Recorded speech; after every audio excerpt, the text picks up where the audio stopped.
So let's start, I think. Hi guys, welcome to welcome. Hi guys, I am Mihir Chawla. I am the Commissioner of Student Election Commissioner. Joining me is Ramchandra Ramcharan, who is my co-commissioner. Welcome to the soapbox for International and Alumni Relations Secretary. We have one candidate, Sarthak Marathi.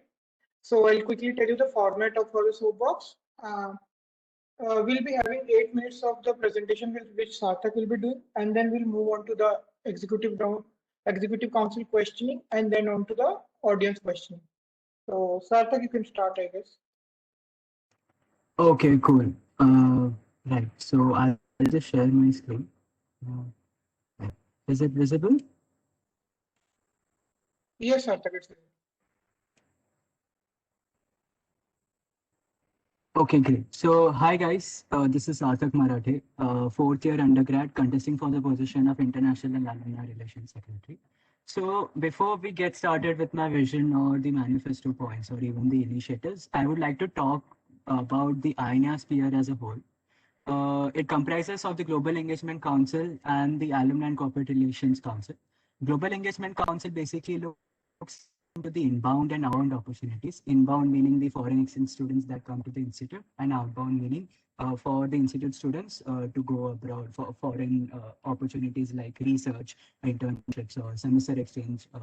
It could be summer school or anything similar to that. It also caters to these opportunities and making sure that every student that is there in the institute knows about these opportunities. And recently, this council has started looking into creating a community where we would imbibe a world culture. So this could, if you're interested in, let's say, Japanese or Korean or even French, German, etc., the council is creating communities where you could interact, talk about the heritage or even the art or anything that you are interested in that particular culture. Coming to the alumni and corporate relations side of things, one of the major aspects that it takes up is the fundraising. Fundraising could be for multiple locations. It could be for infrastructure development or even for hostel related or equipment or sports. It could facilitate any number of spheres. Other part is catering to the students and alumni interaction and bettering its relationship. It also represents IIT Madras in the corporate sphere. And also brings in associations where students and alumni both could potentially benefit from it. The third and one of the major aspects is it brands IIT Madras using all the avenues possible. Coming to my vision, my first vision is to expand global opportunities and better their outreach not only among UG students but also among PG students. Secondly, it's enabling accessibility to domestic and international alumni through various initiatives that I will be talking about in the coming few slides. And third is enhancing the brand of IIT Madras by recognizing its different stakeholders, stakeholders being students, both UG, PG, staff, faculty, and everyone that is part of IIT Madras. Now coming to the alumni relations initiatives, first that I would like to talk about is Higher Ed Connect. So this is a discrete mentorship program for university applications, and over here alumni who belong to who have gone forward for higher studies, let it be MS or PhD, they would be brought down to talk about different programs that are there in that particular university, and students would be mapped for discrete periods so that they could get their SOPs or even the application process checked by them. Next, the idea over here so that alumni who want to work with a student or propose ideas or problem segments could do that, and then it would be taken forward by CFI, TechSoc, ECEL, Finance Club, which are the innovation related teams of IIT Madras. The idea behind this is to have potential industrial collaboration for students via the alumni related companies. Next is alumni placements. So the idea behind this was to involve and improve the alumni presence in UG as well as PG hiring process. This would be done with the help of a targeted as well as a general outreach. Targeted would be for specific companies which don't hire from institute or the companies which we haven't tapped before. So that would be catered by with the help of the placement teams of both research affairs as well as academic affairs. Coming to the second aspect of this idea is the career awareness series. We would be focusing on the alumni who belong to core and non-core fields like private equity, venture capital, investment banking, high frequency trading, to name a few, which don't usually hire from INSEE, and so that INSEE students would know like what exactly happens in this field and what could they do to get into these. And this will be done in collaboration with the career development cell. Next is alumni entrepreneurship meet. I'm sure some of you are interested in entrepreneurship or have tried or want to try sometime in the future. So this event would act as a networking hub so that student entrepreneurs could interact and understand their needs and try and find solutions to their problems. The first edition would happen in two break events, and this would happen in the coming event semester. Next is the Global B Modeling Challenge. So as I mentioned before that there is low involvement of international alumni, right? So this will be a month-long case study competition where the problem statement will be set with the help of international alumni, and the participating students would be mentored for a period of 3-4 weeks. Finally, the winning team would be given a potential opportunity to collaborate with the international alumni startup and also be able to take the idea forward by building a business model. Next, coming to the global engagement side of things, I'm sure some of you are well versed with the opportunities that are there in US or let's say UK or Germany. But do you really are aware of opportunities in countries like Japan, South Korea, Taiwan, or even Nordic countries like Denmark, Finland, Sweden? No, right? So this will be like a week-long international fair where we'll bring down knowledge centers, education outreach wings of different embassies, where they'll showcase their higher education as well as industrial opportunities, so that students can make an informed choice, let's say, even for placements and as well as for their higher studies. Next is a foreign internship related initiative. This will be done in collaboration with Intern Fair, which is an entrepreneurship cell of IIT Madras. So over here, the Global Engagement Council would associate with different pre-incubation cells and incubation cells of eminent universities, and we try to bring down the startups and offer internship opportunities in those. Next, coming is the international youth. The idea was based upon youth summits that happen. So this would be like a 2-day event at IIT Madras, which will focus on socio-economic problems by bringing down delegates from different developing countries, so that they could engage in a dialogue and try to come up with solutions that would be potentially proposed to the council members of that particular country and taken forward for implementation with the help of a university. Next, coming to the corporate relations. Our institute runs a corporate social responsibility (CSR) initiative, which mainly caters to the faculty projects. So, 7 minutes are over. Yeah, so the idea over here is to involve student innovation projects as well, so that we could get better funding and industrial exposure, and the impact of the projects could be done much better. Next is branding. So the idea over here is of docu-series is to create documentary styled episodes and a series out of it, where we will talk about different aspects. So one of the series could be about talking about student innovation or student entrepreneurs that came out of INSTEAD, and talking about their journey and what has happened in the past, so that students will be motivated and take up something of similar and in the future. These were the major or the highly relevant initiatives. The other ones which are specific groups like Look Back, Speak Up being for the mental wellness campaign. The aspirants outreach, which will look into better outreach for JEE students, GATE students, or even. It's not a good time to just compile it in 10 seconds or so. Okay, yeah, and World Cultural Itself event and Bite Size event, which is mainly for the research related opportunities. That's about me. These are the few of the credentials for the position, and yeah.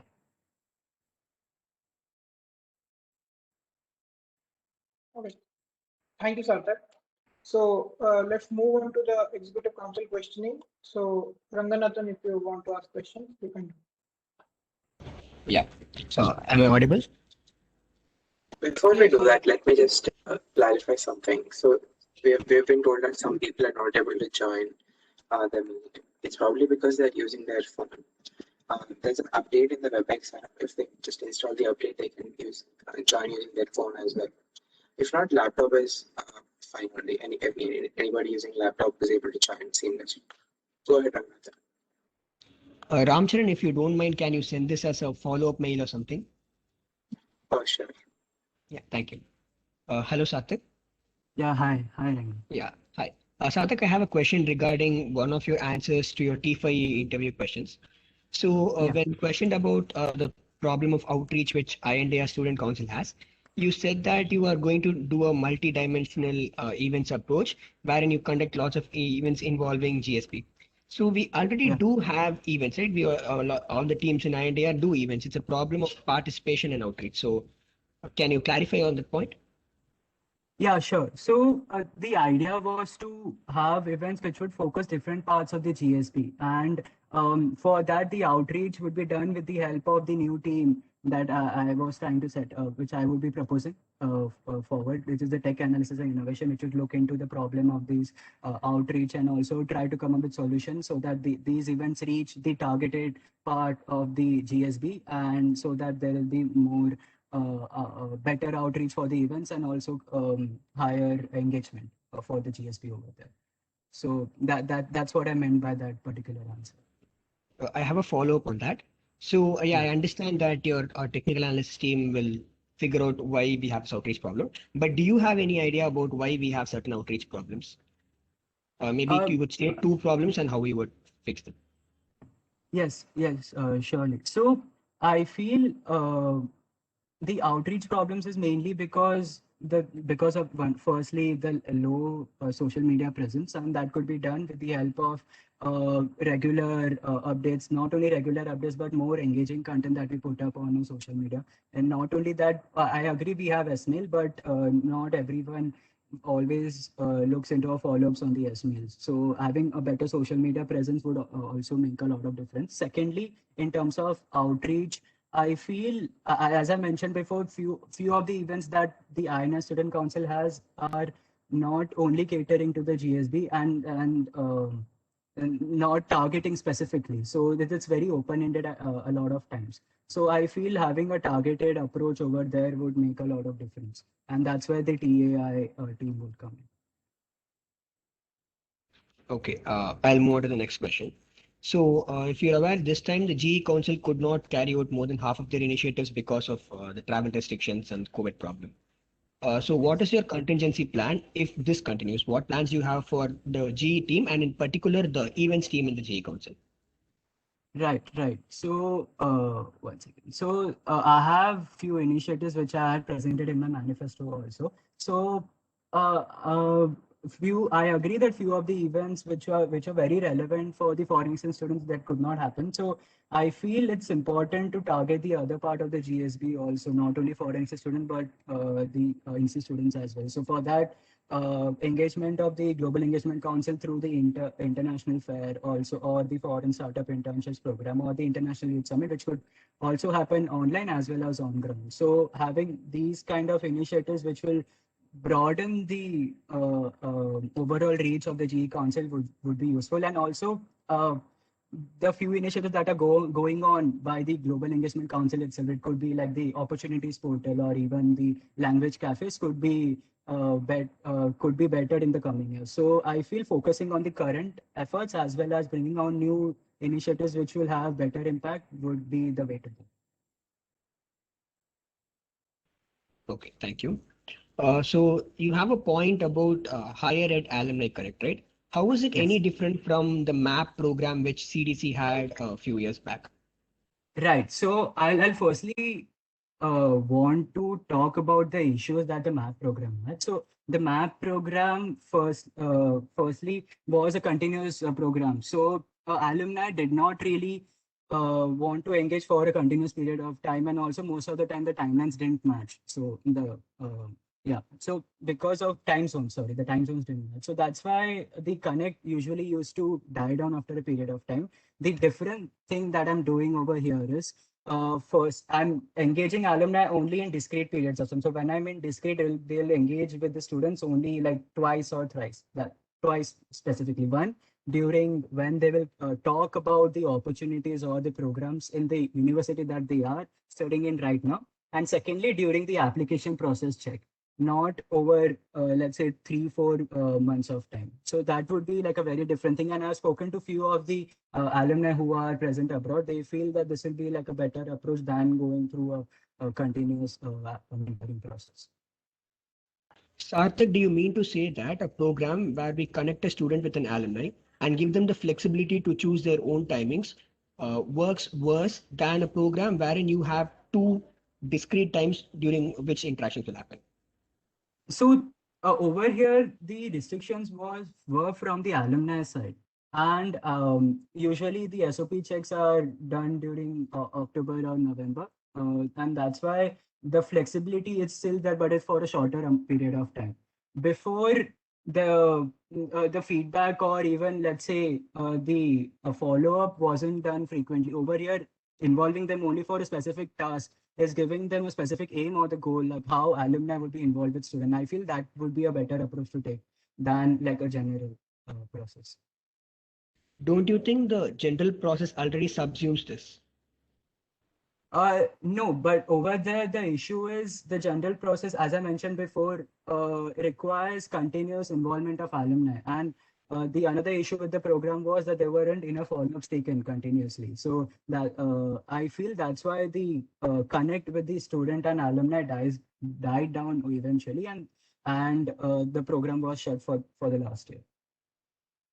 Okay, one last follow-up on that. How many students do you plan to map through this program? Like an approximate number. So the approximate number usually, let's say about 200 or 200 to 250 students do participate in application processes in a graduating year, and the mapping would be 1:3 to maximum 1:7 with the alumni. So let's assume 1:5. Do you have 50 alumni ready to cater to all different needs of these people? So I haven't actually reached out to all 50, but I have around 20 of them who would be ready to do it. Okay. One last thing about that. What do you mean by academic counseling there? You mentioned before in the PCB report. Yes. So I was talking with Mr. Harish of the Global Engagement Council and he had brought up a point where there would be a possibility of involving professional counselors or consultants, academic consultants in this. And over there, partial fees of them, let's say if students want to understand which program to take, would be done for one of these sessions. So that is where the academic counseling aspect comes in. But isn't this already happening, Sarthak? This type of... As far as I'm aware, it's not being done on an administrative level or by the Global Engagement. So you're saying the Global Engagement Office does not conduct such academic counseling events? They might not have conducted it this year, but that's because of a different reason. So are you sure it has not happened in the past? So I meant one-on-one interaction with the academic counselors. See, the general events happen, I'm pretty sure. Yes, I know that they used to happen previously, but one-on-one counseling did not happen. Okay.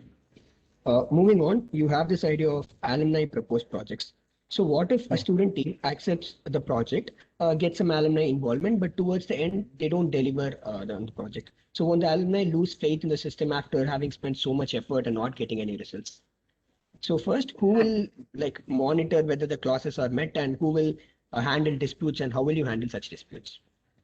So the team under which the student innovation project is going on would be taking charge of connecting the alumni with that, and also they would be the monitoring over the project that is going on. And let's say if the project does not complete, obviously that would be on a rare occasion. And if that does happen, then a whole detailed reason of why that could not happen and how a remedy would be done for this would be proposed by this innovation project team that is working. How do you make this claim that it's a rare event? I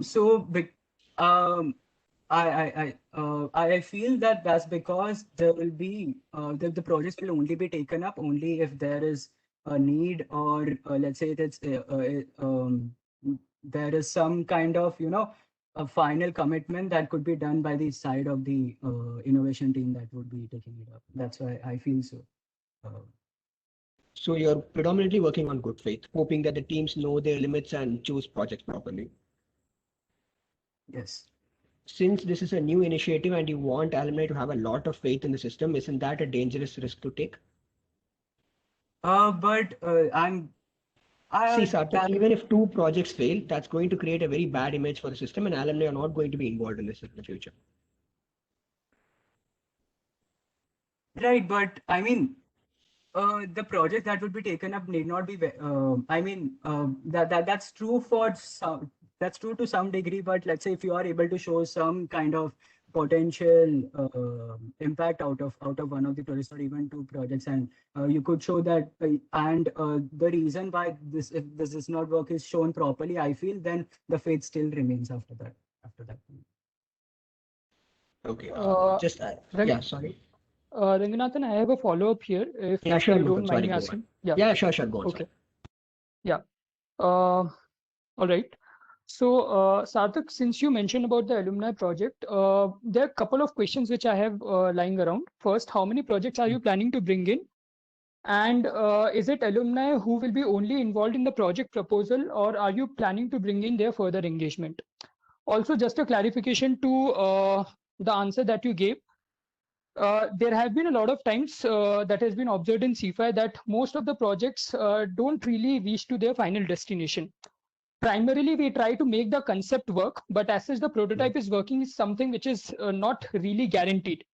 Given that particular situation, again, reiterating upon the same fact, do you really think that we should bring alumni involvement in such a risky situation? The next part of the question is, usually the selection of all the projects that will be happening under CFI is done by the end of the month of April.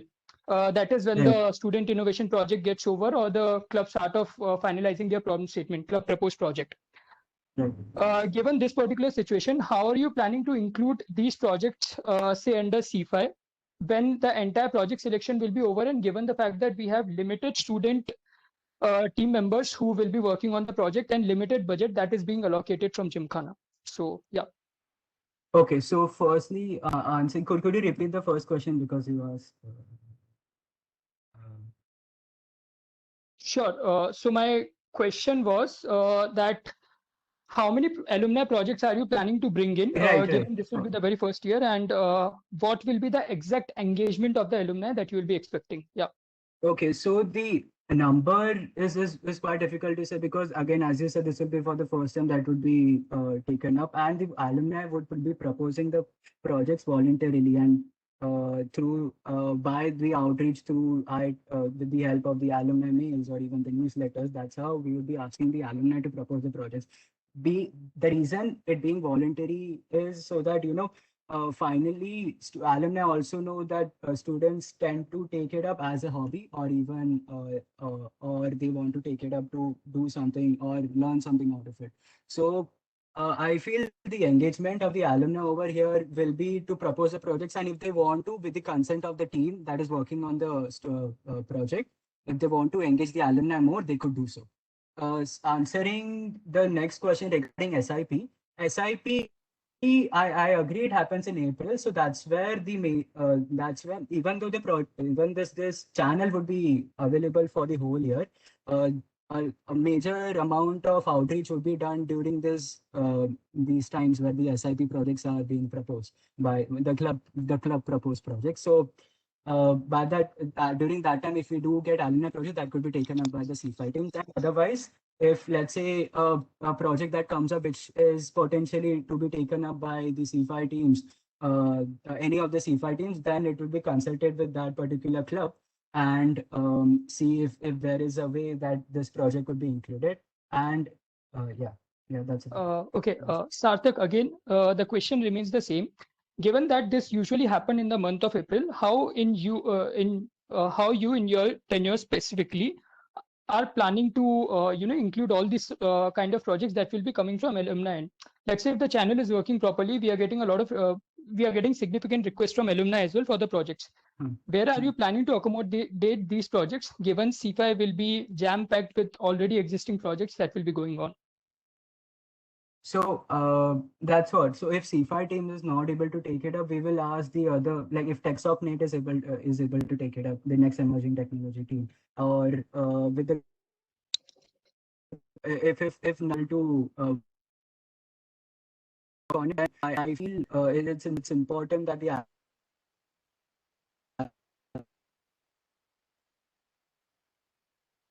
Uh, uh, with Windows.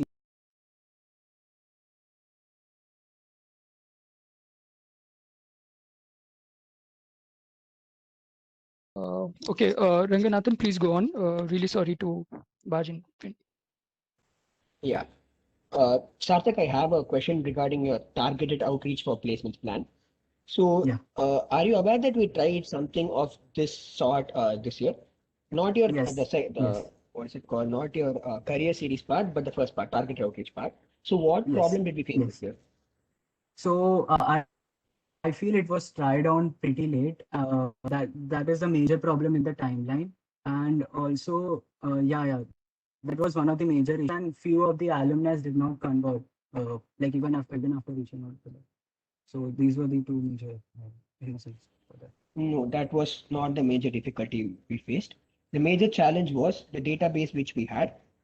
In that, the companies in which the alumni were currently working on were not up to date. So people fill this database when they graduate, and that's not the company which they end up working in. So how are you planning on a company-specific targeted outreach when not even like 30% of the database is up to date with the alumni's company? The placement teams, both the placement team with the after giving the list of the companies and also trying to find potential people in that team with the help of IITMA and also with the help of LinkedIn or other sources which are usually reliable, and then reaching out to ACR or even IITMA to get the alumni contacts and then reaching out to them. So your solution is just that you try to update the database and then use it. Yeah, and a general outreach will be done to get the smaller startups or even the companies which are starting up who would want to hire from the institute. But that is already being done, right? We do send out a mail from the dean's office as well as IITMA. So that's not a new initiative, correct? Yeah, the targeted ones. Yeah. Yeah. So if the target one is the case, I just reiterate my question. If you plan to update the database and then use it, given that the database is extremely out of date, do you think you'll be able to pull it across in next year? So I feel there is still some faith in the database that is there, and also with the help of the manpower of the placement teams and the alumni relationships, will be able to find few contacts which could be potentially converted. And starting on very early, rather than starting in October or November, say, starting on early in June, July would be like the best way to go about it. Okay. I'll move on to the next question, but I just want to clarify one thing. Even if 30% of the database is correct, we don't know what 30% is correct. You still have to verify each and every contact which you're going to use. So keep that in mind. Yeah. Nathan, sorry to interrupt. I actually have a question kind of based on what you just asked him. Yeah, sure, Amrish. All right. Firstly, I'm not sure again if you have covered this because I joined late. I'm really sorry about that.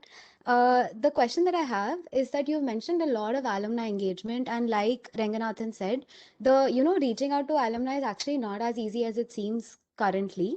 Okay, because the database isn't updated, the way of the emailing, cold emailing thing doesn't always work and stuff like that. And you have a lot of alumni events. I just wanted to know, how you have planned out the event timeline so that it doesn't clash with anything else, and at the same time how will you get so many events done while engaging so many different kinds of alumni? Like, where is the workforce going to come for it? Just if you have something already made. Yeah, I do. Let's say if you don't mind, I could go event by event. Higher Ed Alum Connect is something that will be taken up with the help of CDC's member as well as ARC. I'll firstly talk about the manpower related issue and then I'll come to the timeline. So alumni proposed project with the help solely by ARC itself, because it's the single channel. Alumni in placements with the help of CDC, placement teams, and the ACR office. Global business modeling challenges with the help of ESEL and ARC. Look back is again ARC and with the help of the Sangam Club, let's say writing club for that matter. Speak Up is with Sati, with the collaboration with Sati. Alumni Entrepreneurship Meet is again is a collaboration with ESEL. So as I mentioned, that there will be multiple collaborations that happen at different periods of time. And in terms of execution of these events, I will only I could mention the whole timeline itself, but I feel like the final execution period would make sense if that's okay. Haha, if you have just the event date, like when you would plan it in a schedule, if you already have it. If not, it's okay. You could just send it maybe later on. That's also fine. Because there's a lot of events that a lot of people are proposing, and I am just concerned as to when Oh, it's going to present it. happen. I All right, could yeah, yeah. present the submission, if that's fine. Yes, please. Sorry. Okay. Yeah. Charan, This that's fine, right? The candidate can present something during the questioning, right? They can. So the green ones is where the actual event is being executed. So as you can see, the July one is the day at IITM. In August, informal head correct. In September is the hosting of the career awareness series. It would go on over a period of time. In September again is for the foreign exchange student. Let's say if the next semester happens on ground, the multi-sports related event would happen there. A day at IITM again in September where Shastra Spark related event or even E20 would be involved. Alumni International Fair would happen in October, and a day at IITM. Wait, I'm not sure if my internet is cupping on this. Sorry. My bad. Okay. Oh, even I'm not able to follow clearly. That's a problem, I think, from Sarthak's side. All right. Actually, Sarthak, it's actually visible, so I think that's all right. I just have a couple of questions. So, for example, the multi-sports events that you have planned for the foreign exchange students, right? It's in Yeah. September when we plan on conducting our sports fest. Agra. So, majority of it, yeah, goes in either conducting that and, I mean, a lot of the court availability is a huge issue at that time. That's one. The second thing being Yeah. also the alumni entrepreneurship meet. Will it be happening in tandem with ESEL or is it a separate event? Yes, Like, will it happen at so Summit or separate event? So yeah, I'll firstly answer the multi-sports event. So it will be done in September over one weekend, not even one weekend, 2-3 hours, where let's say a Sunday where usually students or the players do not practice, that amount that during that to be taken up with the help of the sports secretary, PTIs, and the club conveners. And secondly, alumni entrepreneurship meet. Yes, one of the would happen in tandem, and second one would happen separately.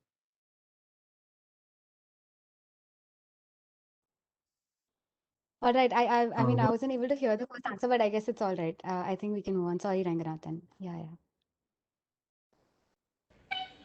Yeah. Okay, Sarthak, you have this global B modeling challenge, right? Yes, yeah. Yeah. So how many international startups have you contacted, and how many do you think would be willing to take part in such a challenge? So yeah, I reached out to few of the international startups with the help of IIT Lata Ma'am's network and about a few startups. I don't have a clear number. Even there are a few other channels that connections of the IIT with the TIE networks in let's say Bay Area or even a Valley area. We would be able to get few startups who would be interested in it. So yes, there is traction who would want to engage in this activity. Can you give me a number? Like how much are you expecting will come for this global B modeling challenge? Right. So I wouldn't actually, I'll try to answer it in a different way. I wouldn't really want a lot of engagement because let's say problem statement is proposed by an healthcare startup. So, and finally about 5-6 teams are shortlisted finally. So about only 5 more alumni is what I would be requiring. I feel that would be, and that kind of engagement is already happening. I mean, that traction is already there. So.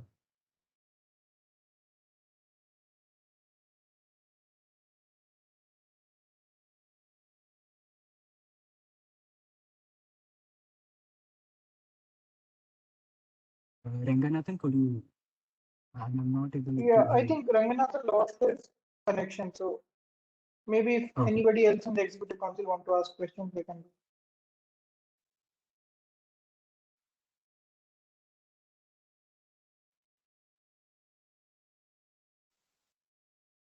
So it's fine. So let's move to audience questions then.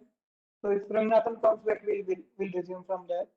So Saurabh Kale has questions. So if he's there, I'll unmute you. So just write it in the chat, like if you're there.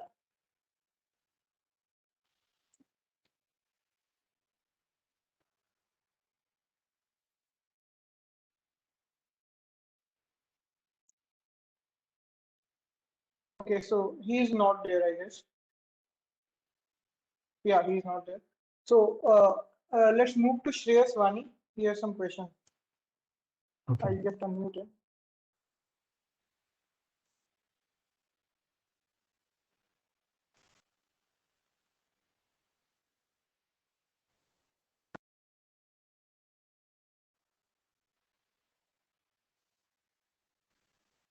Just a second. I guess there is some problem with this WebEx.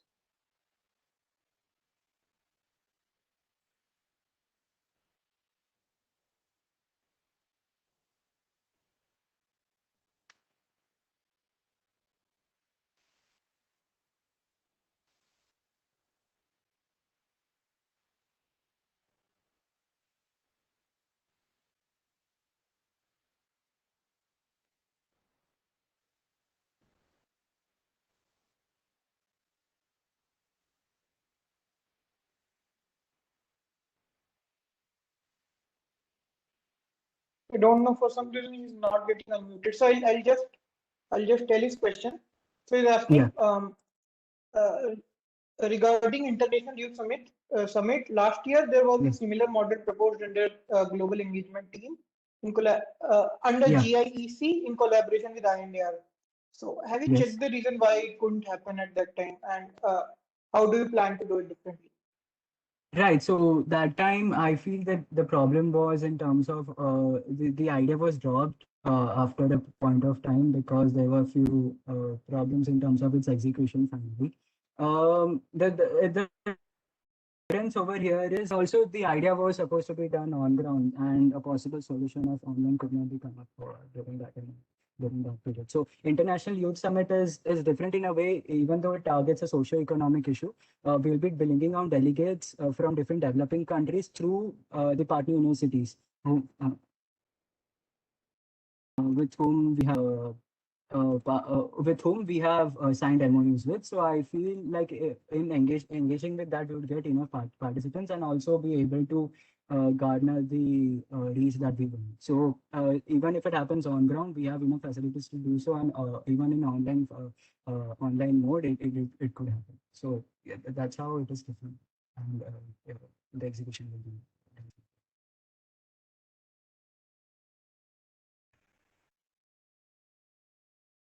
Hello, am I audible? Yes, Aman. Yeah. Yeah. So you said this one question. Like you mentioned this International Youth Summit. Do you have Yes. any 2, 3 prospective speakers that you would like to invite at this summit? So that completely depends on the topic that is taken into consideration. I would want to involve few of the UN related speakers depending on the SDG that is selected. And based on that, I would be calling them down for the and few of the Nobel Prize winners also, if that's possible. One huge international participation and also involvement of the council members from where the socio-economic problems of India is coming from. Okay, fine.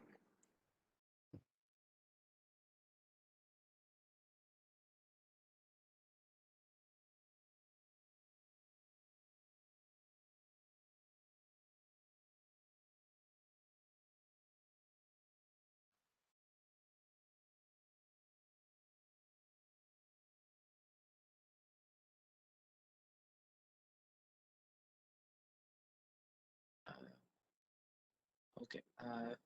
I think Ramanathan is not here. He's in the attendees. In the meanwhile, am I audible? Yes. Okay. So I'll just ask questions from the audience until we can figure Ramcharan, out. Ramcharan, I Okay. have one more question. If yeah, sure. All right. Okay. So Sarthak, this is a very simple question indeed. The channel that you're planning to propose is indeed basically IR secretary connected interested alumni to the relevant teams. And this is particularly something which I believe has been happening over the years. Even Ravi helped us a lot with getting connected with few of the people. So was the case with Ranganathan. So what do you think is something different that you're proposing here by as such creating the channel? Kindly elucidate a bit on the kind of channel that you're planning to propose, and do you think that it should be a manifesto point as such, given that particular thing is already happening and this is just a basic formalization that you would want to give? Yeah, please go on. Right. So this channel, I feel that is important in the sense that I should know that there is some way that students would also want to interact rather than being it only in one way where we come up with requirements and then reach out to them. If alumni have some kind of idea that they want to propose, they should be aware of, okay, there is this channel that exists and this would be to keep it more in a formal way or to have it more streamlined. It would be on the INA Student Council website, which would be coming up. Yeah, and the difference over here would be like the outreach would be done in terms of to get the ideas and also to get from alumni to that in some way that they could engage with the students in a better way.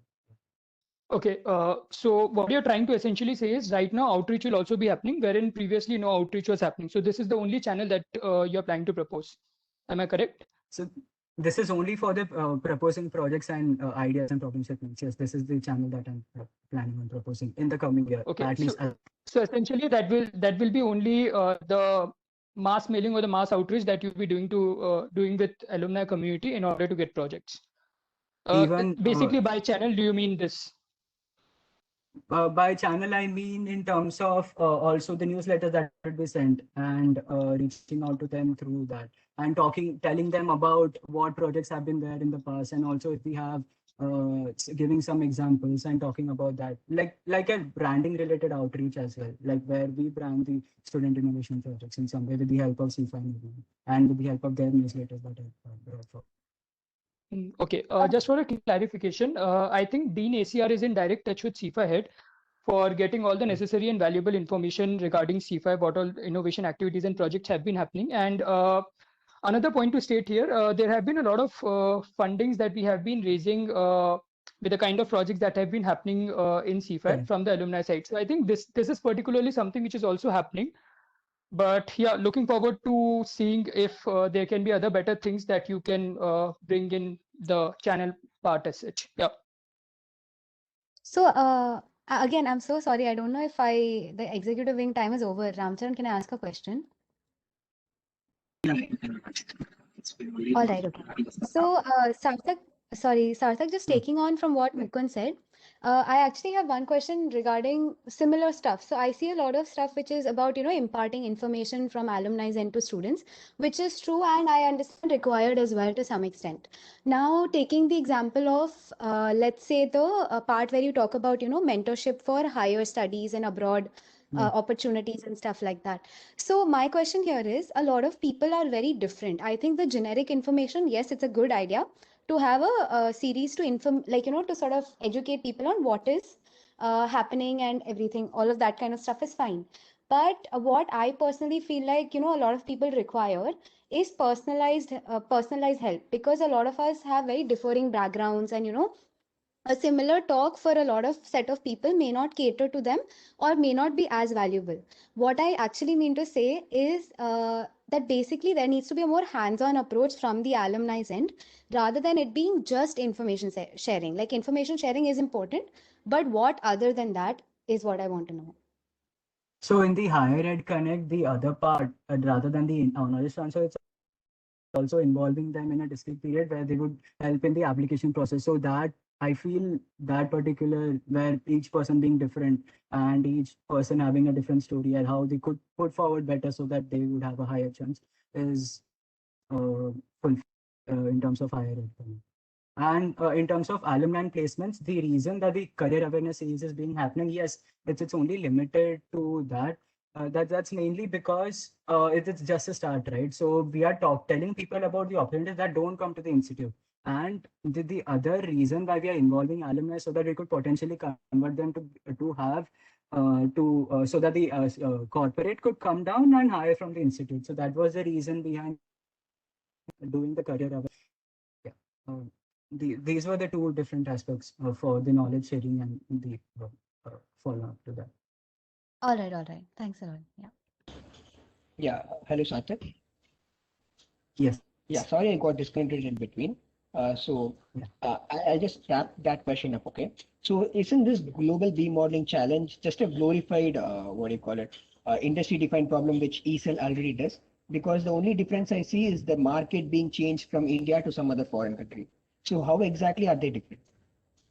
So over here, there is also a 3-4 week-long mentoring where alumni students interact with the alumni and get to understand how the particular market works or how the idea could be better. So the whole reason behind conducting this challenge is so that the students could interact with an international alumni. So that's how it is different from the idea.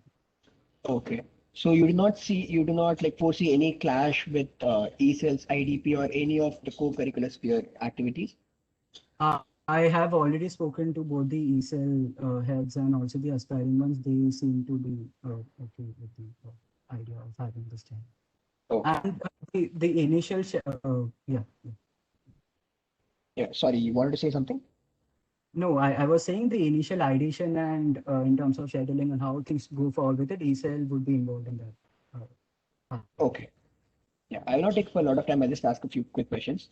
Okay, so you have this foreign startup internships, right? So Yes. why do you want to establish a completely new channel when we already have the institute internship portal? Why not try to bring Yes. in the foreign companies to the internship portal?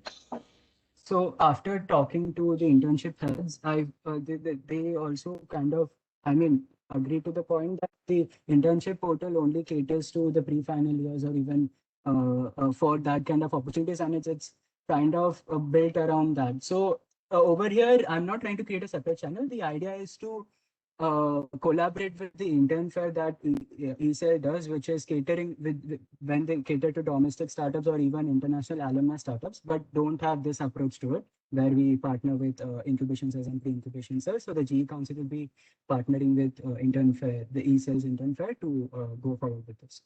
So that the target would also be for first, second year students. So just to clarify, the reason for not putting it with the institute internship team is to allow it for other year students also. Yes. Is that correct, Sarthak? So the reason the internship team, the internship process is mainly for pre-final years, and that's where the main target is. So I feel having a collaboration with intern fair would be a better way to go forward, where first and second year students would also be able to utilize this avenue. So this initiative essentially boils down to bringing in foreign startups to existing the internship fair. So you'll be helping intern fair bring in foreign startups. That's the initiative. So the idea is to associate with the incubation cells and try to bring in foreign startup internships. Okay. I have a follow-up question here. Can I ask? Yeah, sure. Regarding the intern fair? Yeah. So Sarthak, as you mentioned that it'll be happening with ESL's intern fair. Does it mean it will be happening on the intern fair portal and during the dates of intern fair? Yes, so we would be using the intern fair portal, and after talking to Akshit regarding this or the other head, the portal would be used even if let's say the avenue comes on at a different time, or let's say even if it's around some other period of time. So yes, essentially it would be following the intern fest timeline. But if there are other internships which come into at different periods of time apart from the intern phase, I would like to utilize the same channel for that rather than creating a separate one and publicizing through the SML access that we have. Okay, cool. Yeah, Sarthak, I'm not sure if Ayush is Just to here. clarify, Is the Ayush one of the person who panelists? spoke, no, he has been unmuted because Mukund has just messaged me that he's the head of ESEL. So basically, if any of the secretaries want their course to ask questions, you can just let us know and we'll unmute them. Okay, in that case, I have a question on Ayush's behalf, the ESEL's behalf. So Sarthak, the ESEL team already has 3 to 4 week mentoring with alumni or whoever is giving the IDP. But the idea is not to cater over the IDP, or are you talking about the startup series? No, this is I think, regarding the Global E-Modeling Challenge. Yeah, I Ringa, think should I Mukund, clarify? yeah, please Mukund, yeah, go ahead. This is Ayush, Ringa. Oh yeah, sorry, Yeah. go ahead. Sarthak, so for a lot of our IDPs, we obviously have all the IDPs that we do have a critical mentoring component that is attached to it. So Okay. how will this be? I would like to reiterate the question that Ringa asked you some time ago. How will this be different to what we traditionally do? So, okay, the final, so the difference is in terms of the final output also, so that the idea could be taken forward in terms of collaboration with the startup, and it could be, I mean, it could be working for the startup itself or even taking the idea forward separately as a business model. So that's where, again, a small difference that comes in. All the from the IDPs idea. that we do, the final incentive, one of the critical incentive is giving students internships in the startups, either as interns or maybe giving them a more freelancing opportunity. So we do that for all our competitions, be it Unconference or the other IDP competitions that we do throughout the semester. Okay. Because that's the only way that we can incentivize, that is giving them opportunity to work with the startup. Okay. Okay. So the difference over here is the involvement of international alumni startups. So in that case, how will we avoid the clash between ESEL's IDPs and this IDP, and how will So if you plan to involve ESEL here, yeah, how can we clearly define how ESEL gets involved in what phases and all of that?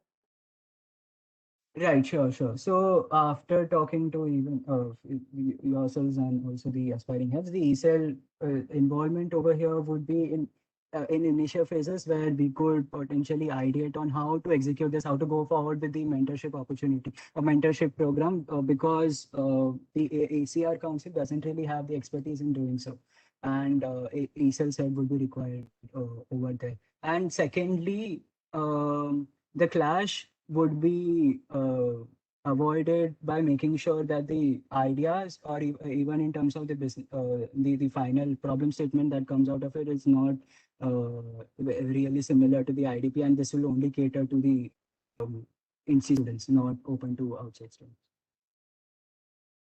Okay, sure. Just a final clarification here. All the year-long activities that ESEL does are only for institute students, except eSummit. So anyways, we're targeting the same segment. I had another question which was regarding Entrepreneurship Summit. So IIT MA definitely does Sangam on a very huge scale, where they involve a lot of alums, and a Yeah. critical component of Sangam is also networking among IIT Madras alumni entrepreneurs. That is one of the biggest networking forum for alumni entrepreneurs. So how are we going to put it across in a different tone when Sangam might happen, 2-3 months just before this summit or this meetup? Yeah, sure. So yes, so the idea over here is to involve alumni entrepreneurs with the student entrepreneurs, and also alumni entrepreneurs which have just started off and which want to interact with students as well as the alumni to, let's say, test out their products or even get some understanding of how the market works, or interact with people who are more engaged in the community.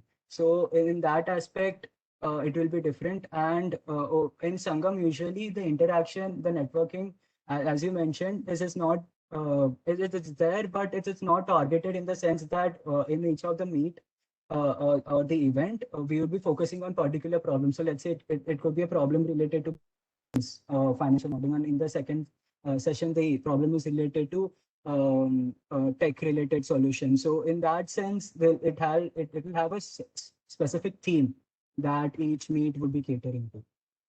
So in that, that's how the Sangam and the alumni entrepreneurship. And also, Sarthak, I just saw in the feasibility report that the timeline of the entrepreneurship summit and the international youth summit are kind of overlapping. So how, since these are like two main flagship events of your tenure, Right, right. so how are you Right, going to manage and keep a proper focus between both these events? So the youth summit may happen. The idea is to have alumni entrepreneurship meet between mid-May, mid-Jan to mid-Feb, where one of them is intersection with e-summit. So I've kept the timeline more flexible so that based on when the international youth summit is finally finalized, the alumni entrepreneurship meet could be taken up separately, and that the councils that would be working on both the initiatives will be different. So the efforts won't be, marginalized or would be compromised. Hello, Sarthak. Yes. Hello, Sarthak. Can you hear me? Yeah. Yeah. So you have this idea of student projects and corporate social responsibilities, correct? Yes. So you realize that we do have CSR projects, right? Can Yeah, you tell we me do. how the current projects are different from what you're proposing? So the CSR projects that are there right now are usually faculty proposed, and the faculty usually work on this. My involvement over here is to have C5 or innovation related projects that students have been working on for over a year, and which are backed by professors just as a guide or an advisor. But mainly the whole thing is taken forward by the students. About 8 to 9 C5 projects are and could be part of this CSR initiative. That's how it would be different. How are professor-backed student projects different from professor projects in which students work? So the professor projects that in student, these are mainly driven by the professors, their own ideas, and they propose how to go about doing it, where the researchers work with them. Over here, the onus of the projects is with the students. So let's say if it's a wheelchair related projects. I'm sorry, I don't know the whole name, which is taken up by Sahai. So the onus of the project is still with the students, where the advisory is being done by the professor. So that's how it's different from how Okay, this is both similar to what I asked before, and follow up, so I'll ask you. Don't you think the corporates would be skeptical about offering such projects where they are not sure that the onus is with a professor who has like a significantly better chance of delivering it than a student run team, at least from a right. So company's over perspective? right. So that's why I'm not involving only ideas. So the involvement would be of projects which have at least gone for 1 year and are showing some promise. And when the proposal is being made, in the proposal, the a perfect timeline needs to be mentioned and how that is going to happen, and the approval needs to go through. It should be backed by a professor. So the professor would also be approving that okay, these things could be done by the students, and that's where that confidence or the faith would come. Okay. I'll just ask one last question, and I think Ramcharan, do we have a second round of EC, because some of my cohorts want to ask some questions? Can we do that We'll after go to the? the audience. Yeah, after that, is that Yeah, possible? we have very little audience questions anyway. Yeah. Okay, We'll, okay. we'll So I'll ask just the ask audience my and one we last can come question. back. Sure. Okay. Yeah. So Sarthak, you mentioned introducing a WebOps team, right? And you have given some Yeah. 7 agenda points for the next year, some of which are like significant projects. Are you aware Yeah. of the significant crunch of skilled WebOps Janta in Insti? Yes, I'm aware of that. So what is your like plan to first build a qualified team, train them in the next 1 year, and also carry on these 7 projects? Right. So coming to the first WebOps related aspect. So finding the codes or competent codes is where the whole, where the whole crux of the problem. So that's where the first target would be. I feel a, an effort where we could we could get cores in a better way, and also get cores which are competent enough to work for the WebOps team would be important. And as let's say the WebOps club that's there in C5 works for it, and the training happens over the summer.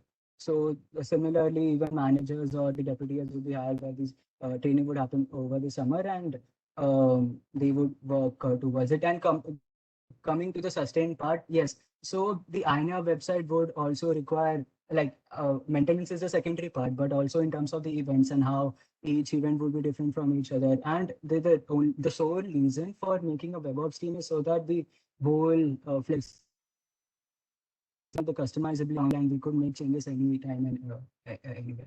So that there is no dependency. Okay, yeah. Ramji, I'm done with my questions. You can move on to it. Okay. Mihir, Okay, we so can go ahead with let's the move audience on to the questions. audience questions. Yeah. So Neha has a question. I'll just unmute her and then she can. Yeah, go ahead.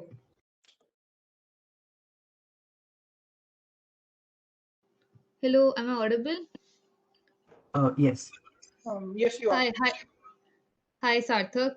Yeah, so had a question regarding alumni entrepreneurship meetup, and I would like you to elaborate more upon the structure of the event and also possibly how are you going to conduct it during the summit, e-summit.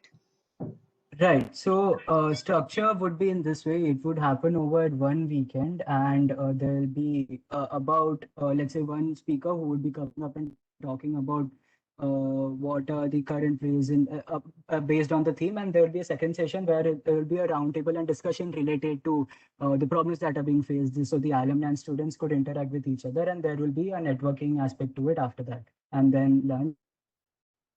And during e-summit, so the exact details would be finalized with the help of the events and networking team. And I feel like the major aspect where this entrepreneurship meet would intersect with e-summit is at the networking part, where students could interact with the alumni. So this would be again further discussing details with the help of the events and networking team. All right, Sarthak. I have a couple of follow-ups to this. First one being, how are you planning to recognize aspiring student entrepreneurs in the institute? So that would be done in terms of getting so I feel it's important to keep it open-ended and making sure that making sure that the quality is still maintained. There will be like a set way of shortlisting, or even making sure that people who are extremely interested are serious about meeting the entrepreneurs and not just doing it for the sake of it would be done. So this would be based on the interest, based on an interest form or a similar process that would be followed for this. All right, I am not sure if I can understand that, but I think we can take this discussion later on. So Neha, just compile it. Only one follow-up is allowed. So just compile it. I think she asked her follow, but they can. Do you have another question, Neha? You Yeah, only I have get one another. question actually. You can I ask it think later if we have time. We can go to the next sure. audience question. We can do that. Yeah. Yeah. Agreed. Okay. So Shreyas is a question. I'll just unmute him. Yeah, Shreyas, go ahead.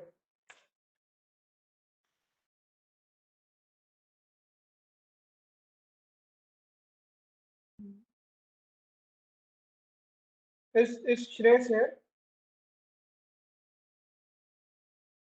Okay, so I guess he's not here. I'll just tell his question.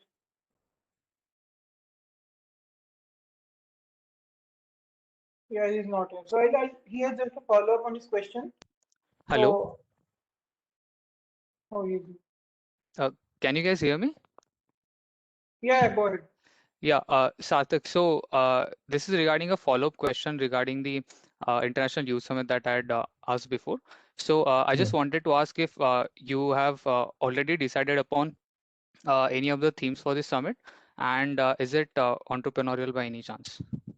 No, the idea behind it is not at this point of time is not entrepreneur, and no, the final theme is not decided. But yes, the idea behind it is for sure decided. Like the thing on social economy presented the council members of that particular country and taken forward for implementation in by council members.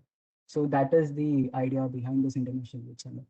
And there will be a period Okay. where ideathon, which is ideathon. When I say ideathon, I mean there'll be ideation done by the delegates themselves and brainstorm with the help by guidance of the council members. Okay. Thank you.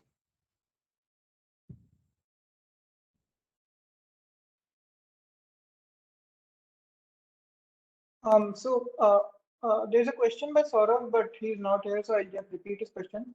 So he's saying, given IITM TV has almost no members on the campus next semester, so how is it practical on your part to pilot those bite-sized videos, given that possibly over half your attendance will be in online mode? How they will be implemented, is that the question? Yeah. I mean, how is it practical? Like, how will be able to do it? Right. So this will be done with the help of how we do this. If it's online, then the one of the easiest way to go forward with it, and we actually did it for one of our CSR initiative this time, where we took interviews and spoke to professors, where the professors themselves either recorded or we did it over a meet or they recorded separately. So I feel recording separately is where it is the best way to go forward with it, and I feel that is fairly feasible. And the direction and how to go about doing it would be done with the help of the IITM TVT.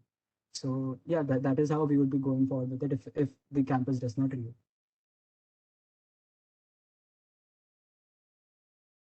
Okay. So he has another question, which is small one only. So he's saying, how is those documentary series is different from what EML is doing? Because EML also invites LM to give talks. So this documentary series is not really a talk. This is about the life story and also about what they had done in terms of a thematic or a documentary style. How should I?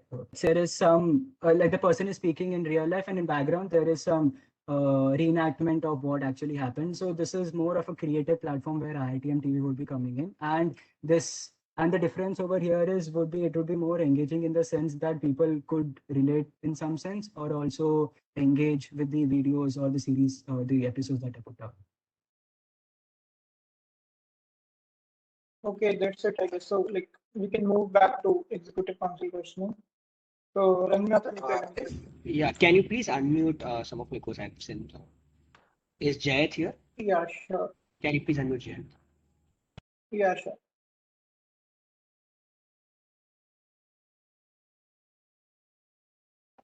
Yeah, Jayat, Hi, can you hear me?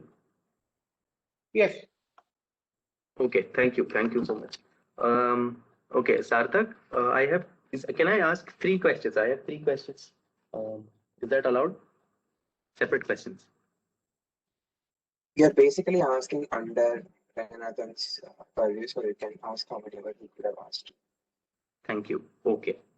Okay, Sarthak, so I know it's harder to be on the answering side of questions, but Jayat, just a small thing. Some other course also want to ask questions, so please keep your questions short and crisp if possible. Got it. I got you. With regard to the look back Litsoc event that you're planning to organize, okay, for the yearbook. So what you proposed it, first of all, is that it will happen in early January, and I think that is the time when Sangam clubs will be most busy because they'll be preparing for Sarang, or students in general in the GSB will be preparing for Sarang Shastra E-Summit. So how do you think that will be feasible? And moreover, I think the main content of the yearbook should be aligned with the experiences of the graduating students. So why are you involving the general GSB in it? Right. So when I meant early January, I was talking in academic calendar perspective. Extremely sorry. I meant early January in January when the institute starts. So early part of that. So that if we when students everyone is back. So that's what I meant by it. And also the reason I'm involving GSB is also so that we could get more creative content out of it. And obviously the graduating Janta will also be involved over here, and the reason GSBs the other students are also involved so that they could think from a graduating person's perspective and what they would miss about the institute. So the final theme is being fulfilled. So that's why having a Litsock event and getting better and more competitive, and also something that the students will remember the content out of it. That's why that was the reason behind doing this. Okay, I'll move on to my second question, which is regarding the aspirants outreach. As you know, we were not able to retrieve the list of the students who had qualified JEE this year, and I think that is one of the main targets. That is where we reach out to them. Do you know the reasons for this, and are you in touch with the faculty or whoever is in charge to be able to retrieve this information for us? So the reason we were not able to do it because it's the JOSA office did not really give permission to, and if until and unless JOSA office does not give permission to do so, we would not get the details of possible rankers. So I feel in a separate or an indirect way, we could reach out to the major schools, not major schools, not factories, the schools, and talking to them about the potential way in which who are the rankers in their batch, or even talking to students and getting contacts from there. I know it's an indirect way and it is more tedious, but that would be a better approach than doing nothing, I feel. And also our social media, making sure that our social media outreach is done properly using the forum that was an unofficial IIT Madras admissions forum that was created, putting relevant information there and attracting more students on that, and using social media is another way to go forward.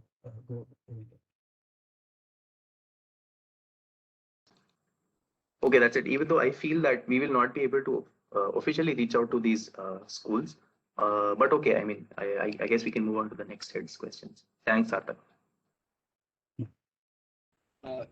Can someone unmute Sriram Raghunathan, who's a core of Global Engagement Council? Yeah, sure.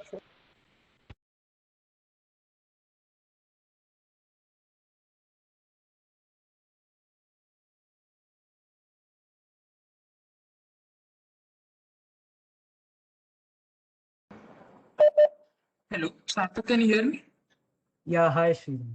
Yeah, hi. So I had this question about Chennai 36. So initially in the early years, it was very attractive to all the students because it brought in a new dimension about like getting experiences of those who got placed or those who went on research interns or other interns. But then over time, the domains that Chennai 36 focused on, it might have become a bit repetitive, and the frequency also is less. In addition, T5E also focuses on some of those domains like placements, etc.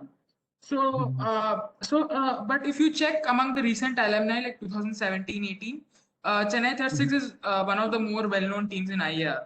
So, how do you plan to actually revitalize and like revive Chennai 36? Do you plan to involve some new verticals, or do you plan to bring in some other initiatives? Right. So I firstly would like to go back to the core where Chennai 36 was created, involving alumni directly, like involving alumni to write articles or be engaged in that aspect in some way. So for that, firstly, I would be reaching out to alumni who usually do write articles or have written articles, and going to them and seeing if there could be a potential collaboration with Chennai 36, and if we could write similar articles or cite their articles for our own purposes, where they talk about Insti life or anything or everything that is related to Insti or their experiences. So involving alumni in that sense, and I'm pretty sure you also have come across a lot of alumni who do write about things, and also through that we would do that. Through that we would get better engagement, and also we will revitalize the lost charm, or you could say Chennai 36, and get things going. And to better engage, we could have a not newsletter or summary every week or every month where we talk about the major highlights of articles that were put out and involve them over there and slowly go to the research connect the idea that was proposed long back and still it's going on to go back to those ideas and also the brand new related ideas that are there that council has been proposing for a very long time and have lost. So taking back those and taking those initiatives into account is the way to go forward of bringing back Chennai 36. So my first follow-up will be, so regarding like involving alumni who want to write articles about their experiences, etc. T5 already does that. So if you know through the goggles of a goggles of an alumni or something like that. So they already do that. So what will be the difference here? Second, if you are talking about, I'll just finish a few more. Second, if you are talking about things like going back to the summarizing the articles every month, we already tried that out a few years back, I think, through a newsletter plugin that we had. And also regarding the research, so the problem is the office wants it to be very, very regular, irrespective of like our exam schedule, quiz schedule, because that's something that really shows the research that is going on in Insti, something more on the official side. So how do you propose to overcome all this, like the difference between T5 and C36? And the second thing that I talked about and regarding the research in the office. Because summarizing the articles won't actually improve our reach, or people won't go through it, right? So right. So the sole reason why sorry to interrupt, Sarthak. I also have a clarification to add. This research thing which you mentioned, office already has a professional writer, a freelancer, and a team of designers who do this. So C36 will not be able to take this up. So you can maybe answer the other two. No. Yeah. So the only reason I mentioned the research was because like initiatives like those that were taken in the past could be revamped or taken forward. Okay, never mind. So I'll answer the other ones. So I'm aware of the through the looking glass that is taken up by T5, but in another way we could involve alumni is like the people who already write articles or have written articles in different forums involved. I'm sorry. What did you? Hello. What did you say? Through the looking glass. What was that? I'm extremely sorry. The series that is taken forward by T5. I'm Oh, through the goggles of the graduate. Because through the goggles of the graduates. Yes. So yes. So right. Coming back to my point. So the idea over here is involving alumni who already write articles and have written articles, beautiful articles in the past, and utilizing their written material in some way for an article or writing the Chennai 36 could write similar blogs on that. So that's how that's how bringing back the articles and also using the help of alumni in doing so. That's what I meant by that, not the other initiative that you were talking about. And coming to the other question, sorry, I could you repeat the second question that you asked, Shira? The research. Yeah, so you told that we can like summarize all the activities that we have done in a week or month. I think I answered. So the reason I want to do so that people tend to read a small caption or even small brief about it before reading the whole article. So if they are interested in it and if they find engaging enough, they could go and read about it. That was the whole reason I wanted to take up that summary related initiative. Okay, one more question I have. So when you presented the schedule, you told that the international fair will happen somewhere in October 2nd and 3rd week, right? So traditionally, if you are on campus, I just checked that the international day happens in October sometime. In 2019, it was held on October the 31st. So if GE team is going to be involved in both of them and the fact that quizzes happen in sometime during October, don't you think that it will become too much of a load for the team, or how do you plan to conduct that? Do you plan to involve more manpower or collaboration between more teams? And or can they just carry? Are you sure that they can carry out the both the events which are like flagship types for the IAR Council in that period? So the whole reason why I have split it in a 1 week's time is so that different embassies be involved over here, and the sole it would be like a knowledge sharing session where the embassies themselves would come and talk about. I agree that if there is some other presentation or some stores, the manpower would be involved, but the major work of regards would be done previously. And as you mentioned, the um, International Day happens on 31st of August, the 31st of October, sorry.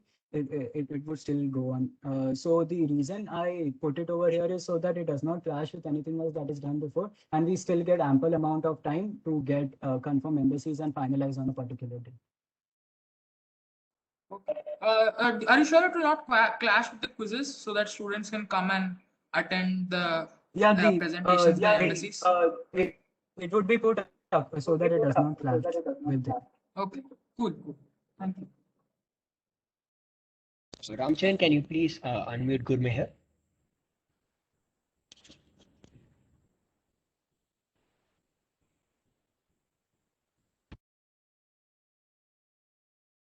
Hi, Sarthak. Can you hear me? Yeah, hi, good. Yeah, I had a couple of questions. The first one is the INAR Council will split after your term. What are your plans for that? How do you expect a smooth transition to happen? And is there any situation in which you will not allow the split to happen? Right. So firstly, talking about, so I feel it's more important to enable both the councils and in the work that they do, so that, you know, both are independent in the sense that they have their own initiatives that they could look forward to. The sole reason it wasn't split this time because it was COVID year and a lot of initiatives that would define or also showcase the work of GE were not would not be implemented.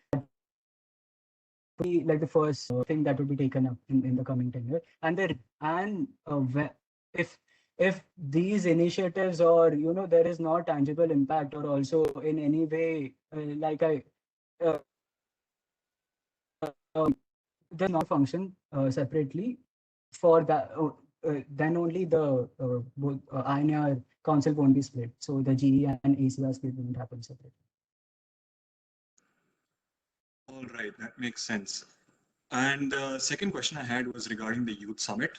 So from what I understand, the Youth Summit is basically on socio-economic problems. Now, IITM is not known for its non-technical side. How are you going to ensure that the participation of this on-ground event is going to be significant, considering it is a first-time event? Right. So I agree it's a non-technical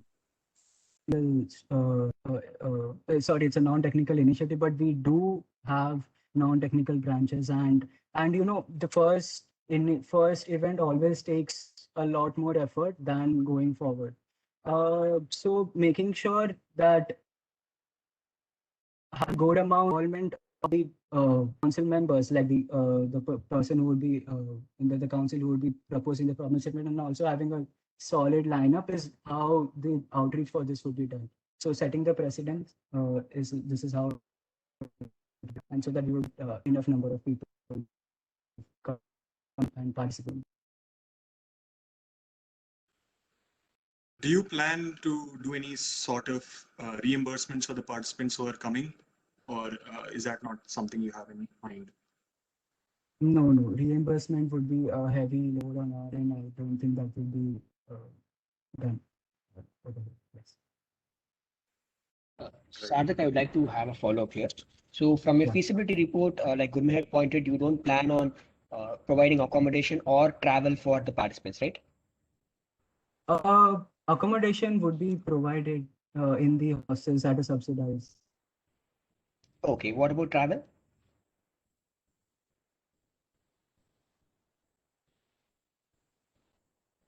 Sorry, Sarthak, I did not hear you. No, travel. Okay, so like he pointed out, why would a student from why would a student spend so much money flying to an institute which is not known for its non-technical aspects, an institute which actually has the name technical in its name itself? Why would someone come here to participate in such an event? What are they going to gain out of it? So that's what I mentioned. So having a tangible output out of it, so where a solution could be present and the delegate could say, okay, yes, I was part of this. Sorry, This Sathik, can you quantify or like what can you qualify what you mean by a tangible output? That's an abstract term.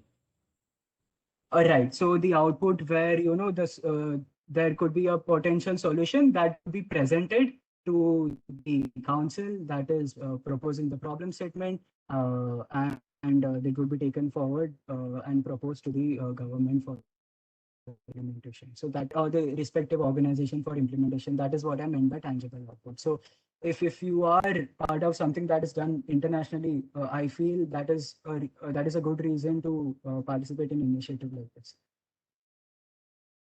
See, this seems to be like a chicken egg problem or something because you can get such good tangible outcomes only if you have good participants. And why would good participants come if they are not assured of a tangible outcome? For a first time event, you cannot assure something like that. But you can assure that you will have the councils or even like the support from them, so that there is Sorry, a support from? presented that could support from the council members who are presenting the problem statement. Not G council. I meant the council of the country, like the that council. So who will comprise this council? The government officials of that particular country, or even, you know, these NGOs, or also, let's say, if it's a problem statement that is related to travel industry, so each country has its own travel related council which have government employees. So I meant by that. Have you reached out to any of them to see if they would be interested in being a part of this? So unfortunately, I was not able to reach out to specific universities or even councils for that matter. But yes, I have been part of a similar competition previously, which was conducted on an international level, and a council was involved over it where we worked on socio-economic problems, social problems. Which But university yes, was this? This wasn't a university as such. This was like a competition conducted by IXL. This was done with the help of different travel councils of, let's say, Philippines, Italy, or so on. Okay. Yeah, sorry, Goodman. Sorry for interrupting me. If you have more questions, you can ask. Thanks, Sat. No, I'm more or less done. You followed up in the same way as I planned to. So yeah. Mihir, I just have one more core who wants to ask a question. Can you unmute Abhishek from IITM TV? Sure. Thank you.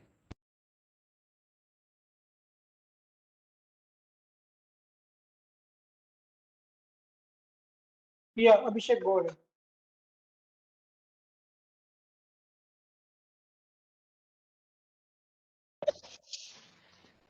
Hello, am I audible? Yes. Yeah. So, hey Sarthak, hi. So my question is like, how will you justify like IITM TV under IR, not like any independent body like T5 or any under any other secretary like GenSec, CulSec and all? Right. So one of the IITM TV is related to branding, and the ACR Council takes up branding as one of its major vision points. And being part of that and being part of the branding aspect of it, I feel IITM TV should be part of INR Student Council, and the ACR office has been able to provide with the required facilities and also in terms of the required resources that that is required for making the branding aspect turn out to be great for the institute. So I feel that is one of the major reasons that IITM TV should be part of the INR Student Council.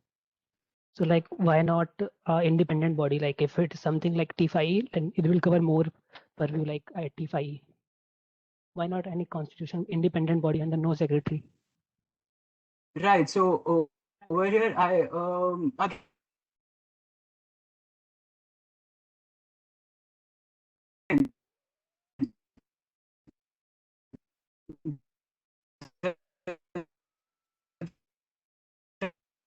the question still comes from IITM TV together, they being complementary to each other, and even the other initiatives where we involve alumni or even global engagement where the branding needs to be done. So for that aspect itself, I feel IITM TV still could be part of the INR Student Council, and that's kind of necessary. Like I have one more follow-up. So like there's a office team which help in IR in like covering different event. You can find some team, media team like outsource in International Day and Sangam. So why do you think there should be one more body to cover that event for IR or ACR Council? It's not about the also. It's not only about the events. It's also about the different aspects of it. It could be innovation or even entrepreneurship, or even as I mentioned, the global engagement or even the world culture related stuff. So it's not only about the events that is done by the ACR Council, but also about the other aspects that makes IITM what it is. Okay, like I I would have like one to add a question. clarification here. Sorry, Shik, I'll add a clarification here.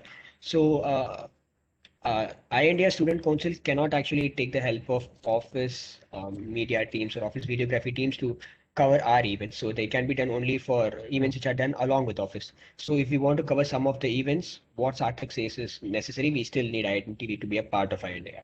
So that's a clarification. Yeah, so like you have mentioned a docu series like which cost around 5K per video. So like how will you get this 5K? So do you know like we have reimbursement pending from like 2 years? Like how will you make sure like this amount will come in our hand? Right. So as I remember, so the reimbursements are mainly for the hiring or also not hiring rental that is being done. But we have that 7.75 that is being passed for bringing in different equipments, and I understand that the tender, unfortunately, because last time the pandemic happened and it was closed, we couldn't really find any kind of vendor to provide for the equipment. So yes, given that the rental, if that happens, the rental cost would be zero, and for that the 5,000 rupees would be again budgeted, and that would be approved beforehand, so that we don't have to depend on the reimbursement procedure. Okay, so one last question. So as you know, like there are more than 7 to 8 media team like under different Seki, Sarang Sastra ESL. So you have mentioned so many things like covering like culture thing and all. So like how will you differentiate IITM TV? Like what work is different from their team? Like if you want to cover some innovation part, you can take help from ESL media team. This is ESL media team. How will you differentiate? Okay, so let's say if I want to cover something that's related to entrepreneurship. Yeah. Okay, so again over here, it's a collaborative event with let's say I'm talking about alumni entrepreneurship meet. I want to cover it. So it's a collaborative event with ESL and as well as IIT with the INS Student Council. But the reason why I'm doing it is so that students could potentially interact and engage with the alumni. So again, the owner still remains. The alumni aspect is still with the INS Student Council, and I would want involvement of IITM TV, and that's how I would be justifying it. Yes, agreed that if the manpower is required, and we could obviously have involvement of that particular body, but if the initiative is solely taken forward by one particular council, the output of it or even the branding needs to be done. Like I have one last follow-up on this question. Like if this for collaborative effect, like after collaboration, where should the last content go? Like if we collaborate with culture secretary, like for after movie, like where this after movie will go on our channel or their channel, because they have also a YouTube channel, Sangam. Correct. So I have to the aspirants or even the current cultural secretaries. So to have not similar content but some different content that could be put. Let's say if you want to cover after movie for Sarang and you want to brand that this is being done in IIT Madras, so there could be a different channel that could be also, let's say a small teaser could be put in one channel and the other full video be put on the other. So different aspects of the after movie be covered, so that there won't be any clashes. And it could be still catered to both the spheres. Yeah, thank you, Sarthak. Yes. Yeah, I'm done. Thank God I'm done. Yeah. I'd also like to thank Abhishek and IITM TV for holding those DeFi interviews. So to the audience, there are interviews on IITM TV's YouTube channel, I think. Abhishek, if you want, you can put the link in the chat as well, where candidates were interviewed by DeFi. You can go check them out for more inquisitive questions. Yeah, sure, I as will well. put. Cool. So I think most of the executive council is done, right? I don't have any more questions from my side, Ramcharan, but if the other secretaries want, they can. Yeah, I have one question. Sarthak. This is Rohit here, Research Affairs Secretary. Can I go ahead, Ram? Ramcharan, Just can I ask go ahead? one. Yeah, just Right. go. Yeah, Just keep it short. Yes, absolutely. Yeah. Hi, Sarthak. My question is very simple. Do we need an IAR secretary? Like, why would you? What exactly would be a standalone contribution other than collaborations?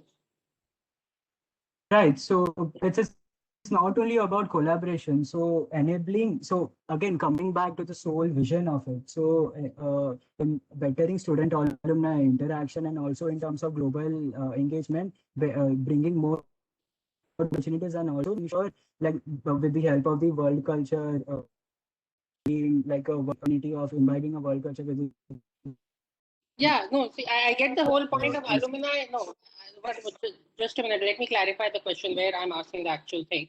I'm not questioning the importance of alumni relations. I'm questioning the importance of having an alumni secretary. How much impact does having a secretary in the alumni relations, corporate relations, or global engagement actually has an impact? Because what I understand is I can approach IIT-MAR directly. I can approach the dean of alumni associations directly. I can approach ICSR directly. Why would I go to you?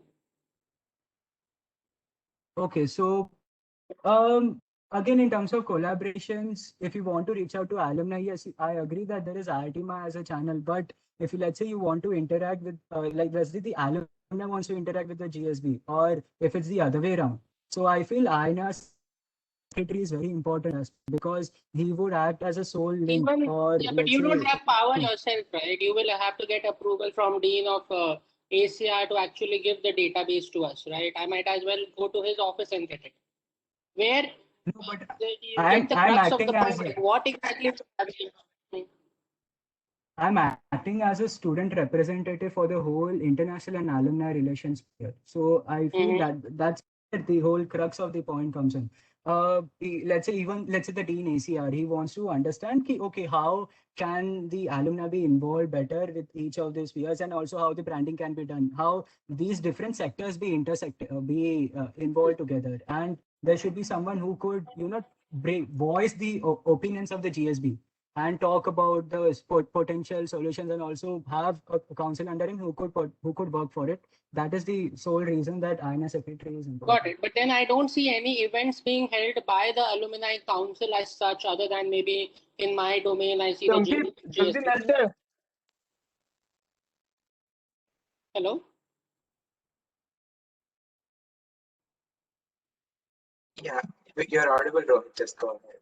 Yeah, no, my question is, like you want awareness, you want everything. What exactly are the awareness campaigns are you running on the campus?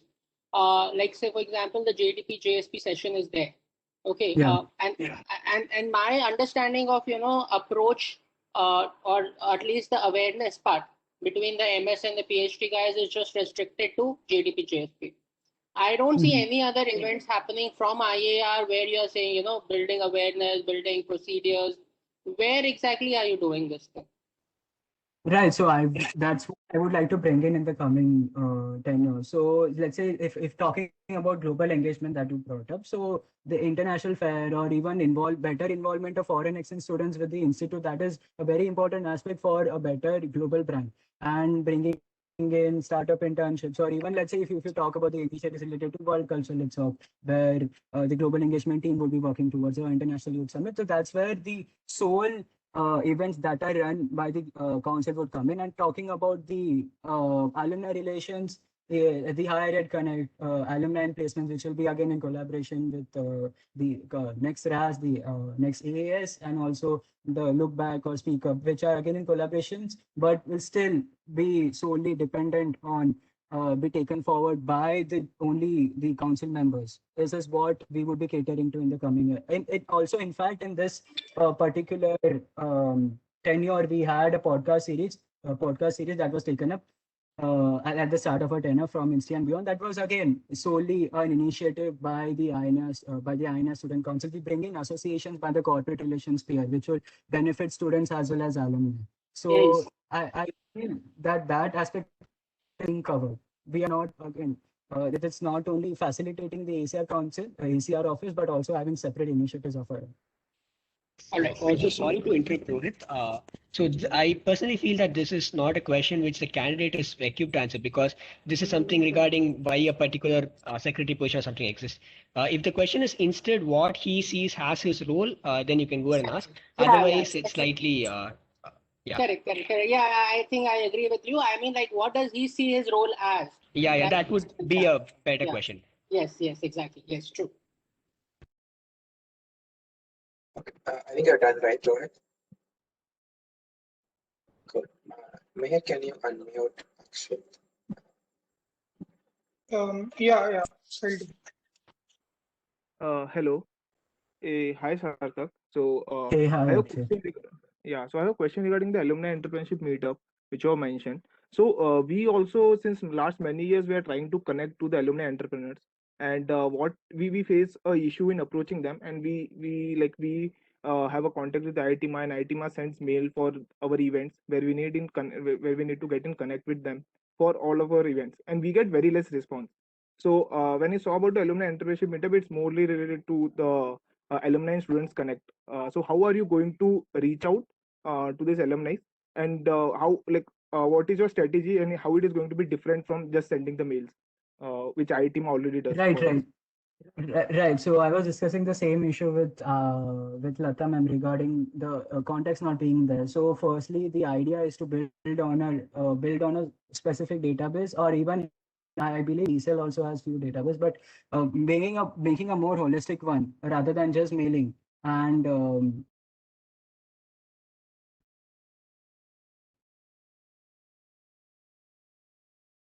reaching out to different be one of the major things that could be taken up. So that, let's say it's out to a Bangalore chapter, or let's say Mumbai chapter, the Mumbai chapter person would know or have connects with other alumni who are in that region, and would then be able to tell, okay, who are doing startups, or who are the alumni startups, which are the alumni startups, and then connect with them. So that would be like a different way rather than just doing mass mailing that could be taken up over here.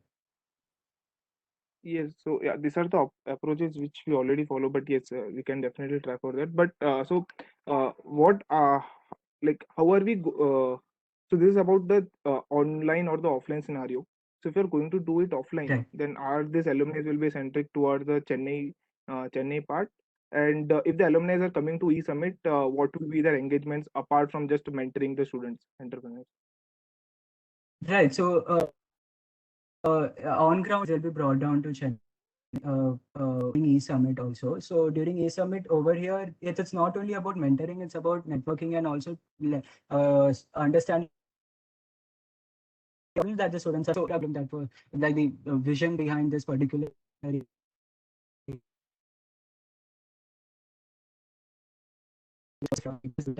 so business related. So that discussion would happen, and where students could understand the potential solutions for them, or also discuss what they're facing. More one-on-one network, or not one-on-one, but better networking than a more general one. That's where we could have that's where the alumni entrepreneurship meet would come into eSummit. So it's boiled down to the network, like the mentoring only. My question was like, what apart from the mentoring we are going, because we observe this with alumni.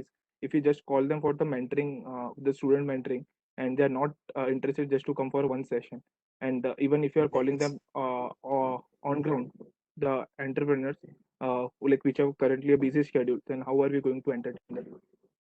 Right. So they don't only mentor or let's say network with the INSEE students, they also network within the alumni or also understand the other alumni who could potentially come in. So I guess that is a separate thing that will be brought up over here rather than only mentoring or networking with the students. Okay, so my other question was related to the intent fair part. So I believe that in the feasibility report it mentioned about like a separate portal will be Yes. created and a separate forum will be created where the INDR team will reach out to the foreign startup and they will conduct the intent fair. However, after that, after the feasibility report was released, we discussed about that it should be Yes. done in the collaboration. So my question to this was that so we follow a one process for the intern fair and a one particular date. What if the process like what if you are getting in contact with the incubation cells after that? So what are we going to do for that particular thing? Like Right. after the intern fair gets over. Ayush also brought up the same point. So, I feel it will be important to keep the portal still running even after the particular period is gone, and the major outreach for that would be done through the usual channels that we have. So, again, a similar idea that even internship team follows. So, apart from the major period during which the internship offers are released or we get companies during that time. Apart from that, if we get a startup or let's say they do SML outreach, so that could be utilized. But the portal for registration or even let's say filling up or stuff could be done through the intern fair. So the logistically speaking, that would be done, but the outreach would be done through the usual means that we have. Okay, so yeah, so it will be done in the collaboration at the start, and we will try to keep it within the dates of the intern fair. If not, it will be a SML outreach. Yeah, yeah, yes, I'm done with So my I think we can wrap that up. So mostly we're done with the executive council. We are almost at 10, so we'll wrap up with a few questions. NCCC has a question, so let me ask that. We asked a similar question in the academic affairs secretary soapbox as well. So can you remember a time when there were two candidates for the position of INDR secretary? Not in during Vinisha in 2017's elections. Yes, that was the last time. You were not in the institute then. Yes, I wasn't in the institute then. Yes, I mean, so do you think there's a need for competition in the position, and like is that, did you do anything to make sure that there would be candidates, or is it fine for you that every year it's only one candidate? No, so it's not. I mean, there are no efforts to make sure that it's only one candidate that stands. It happens that, I mean, at least in this year, it happened that only one candidate stood up. So yes, I feel to apply for the INR secretary position, it's up to a person's. So I did not imply that. So basically, when we asked that question, he gave reasons why there is only one candidate. For academic affairs, he has mentioned that their workload is high or something like that. So do you think there are any systematic barriers of that form for INDR that only one candidate is able to apply? Or why do you think not more people are not applying? Right. So there isn't as such any systematic background drawback as such, but the issue over here is I won't really say it's issue, but it's something that the INS secretary has to take up. It's mainly handling the office and the office aspect of it and making sure that there is major connections and all that. But that is part of the job. I don't really see that as an issue for the position. But yes, it just happens so that there is only one person who is applying for the position, and in the coming term, if I get elected, the position would be encouraged to be to be competitive, and that's how it will be processed in the coming year. Great.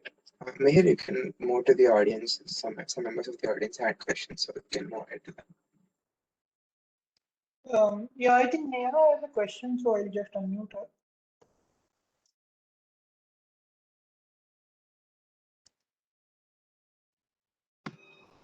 Yeah, Neha, you can go ahead. Yeah, I think all my questions were covered by Akshit, so I don't have any questions right now. Okay, sure. So I have a question from SEC side. So, as you know that the secretaries need to submit the timely reports to SLC, which have a deadline which does not have a deadline per se, but we actually gave a rough idea as to when to submit those reports. So, what penalty would you like to award yourself if you do not be in that kind of deadline? Because there are no penalties which are defined in the student constitution for that. Okay. Okay, in terms of penalty, I feel like I personally take the work to be, I mean, I feel if it's an apology has to be made, then it's something that I have done wrong. And I feel an apology would be a way to start forward. That is the only thing that is coming to my head. And I feel that would be, and to the whole GSB and also the council, which I'm addressable to, and also, yeah. Then and making sure that few steps or even there will be some sessions that will be conducted in terms of like why did this not happen and how, and there's some set of deadline we put up like okay, there is this needs to be done in this amount of time. This could be decided with the help of SLC as well as the parties involved in it. So I feel being accountable after not being able to fulfill the requirement is of highest importance, and that needs to be followed up. And if I'm not able, and yes, that would be like the punishment would be like an apology and the proper follow up and session that to be kept as to what could be done and in terms of making sure that it happens. This is the way I would like to go forward with it. Okay, sure. So I think all the audience questions are also done, so we can wrap up the session and end it. So thank you everyone for attending the session, and the polling is on 7th April, so do go and vote. We have a video made.